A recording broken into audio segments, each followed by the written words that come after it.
Hi, welcome to my second tutorial. So after the first tutorial, some people asked me can you sample on the go, like in a live setting situation. So it's not that easy, but I managed to do one way. So let's get started. No, so first of all, we need a sound source. No, in this case, I'm using my iPad. I'm using DJ Pro, which is an app that you can DJ with Spotify and SoundCloud. So like really easy to look for a song, take a sample, take a sound, take a clip you like, and just like sample it into your MC707. No? So I have it MIDI synced to my MC707, so I don't have any problems while I'm doing the whole live setup. But in this case, it doesn't really matter.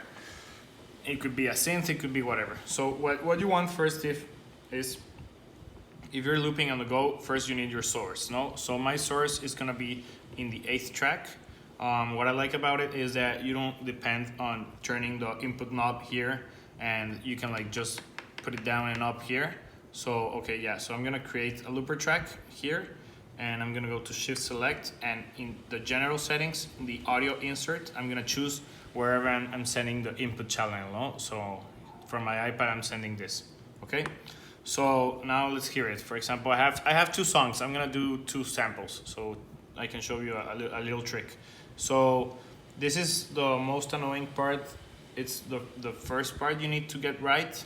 If you get it right, the second sample is gonna be easier. So yeah, let's do it. Okay, so if I press play in my sample,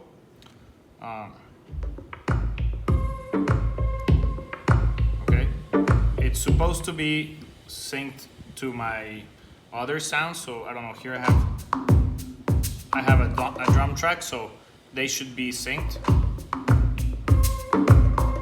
Yeah, pretty nice.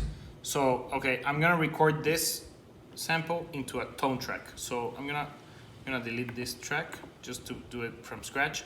And on track 7, I'm gonna create a tone track. Before doing anything, I'm gonna go to the settings of the whole tone track, and the sound source in general, I'm gonna put it to clip, so I can have different sounds on each clip, especially if you're doing loops or samples.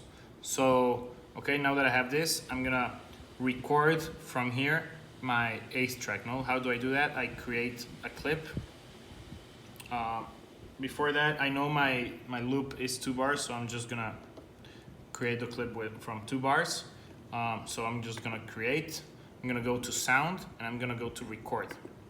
Okay, so in record, I'm gonna go to the settings. It says trigger. I'm gonna record by pressing enter, and the record source is gonna be channel 8, track 8. No, so if I put the volume up, it's supposedly already listening to it. Okay, so this is a little bit tricky. It's not that easy because I need to press enter when I'm starting to record, and enter when I finish recording. It's not like the looper track settings when you're recording a sample. You can see that in the Perfect Circuit video of the MC707, like the demo video. You just press rec once, and you just assign before that how many bars you wanted to record, and after, like, if it's 1 bar, after the first bar, it's gonna stop recording automatically. No, so not in this case. This case I need to be like very precise. I might not do it at the first shot, so if I don't do it at the first shot, I'm gonna try it again. Sorry, bear with me. I'm not like, I'm still practicing this method. Like you really need to practice, but it's worth it. Okay, so let's do it. I'm gonna record here my first sample.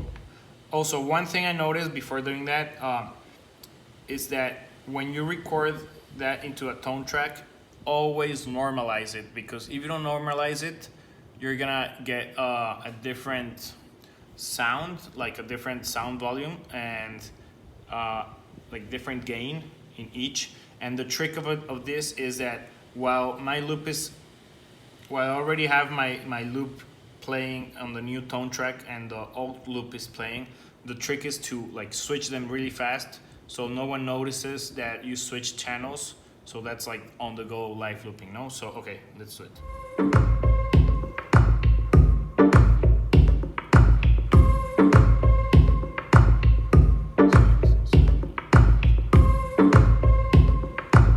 now I have my sound here.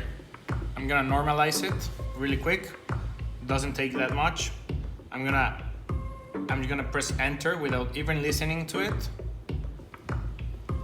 And supposedly if I press here, it's gonna sound, no? So what I'm gonna do, if I'm looping live, I'm just gonna, like, without listening to it, I'm gonna record it with the C pad, and when I have it like sustaining it, and when I stop recording it, I'm just gonna switch the tracks. Okay, so let's see.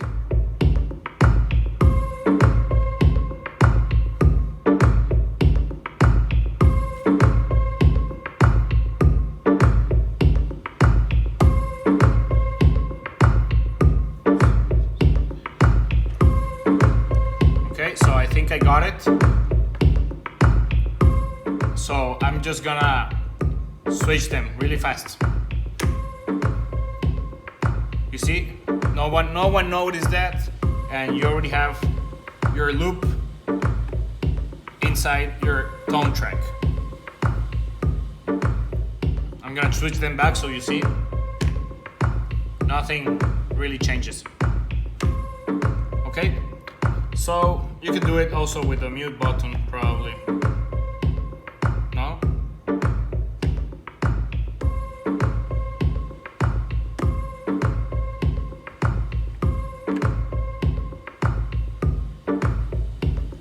Okay, so now that I did that, and I have my sequence running really nice and smooth from the first beat to the last one and repeating itself, I'm gonna keep that sequence. I'm just gonna switch the sound, like the preset, if we could say, like the tone.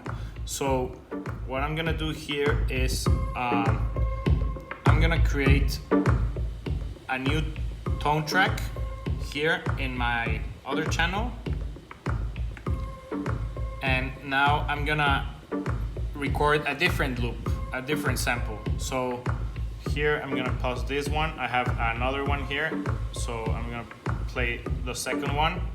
So supposedly they're MIDI synced, so they should be sounding properly.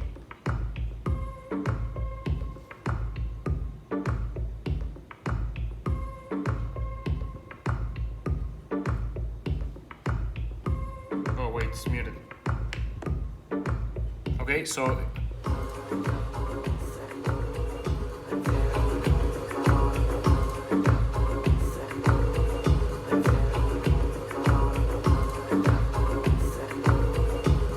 so now I have my second loop here. I'm gonna do the same process, but before doing that, I'm gonna copy the sequence, no? So I'm gonna go to my clip. Here, the clip, I already have my first loop. I'm gonna copy it. I'm gonna paste it on the second, on the other track, on the other tone track. But I'm just gonna paste the phrase. You could paste it all, but I'm just gonna paste the phrase, okay? Which is the sequence. I don't know why it's called phrase.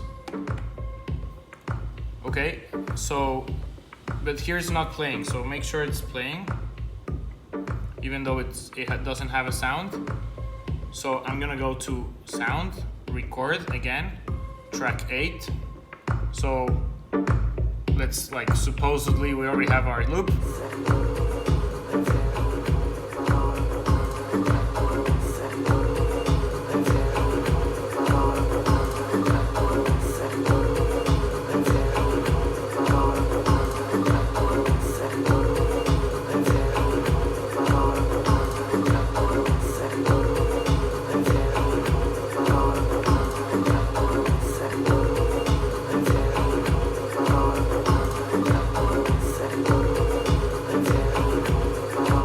Okay, so I already recorded it.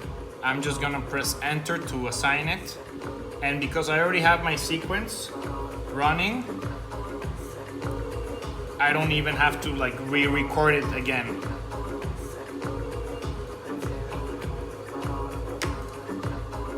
There you go.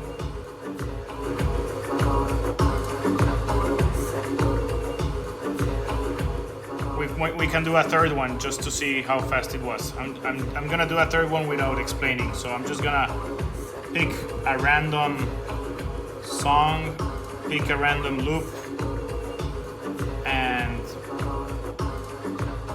let's see. I just want something probably more vocal here. Yeah. Okay.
So yeah, that was it.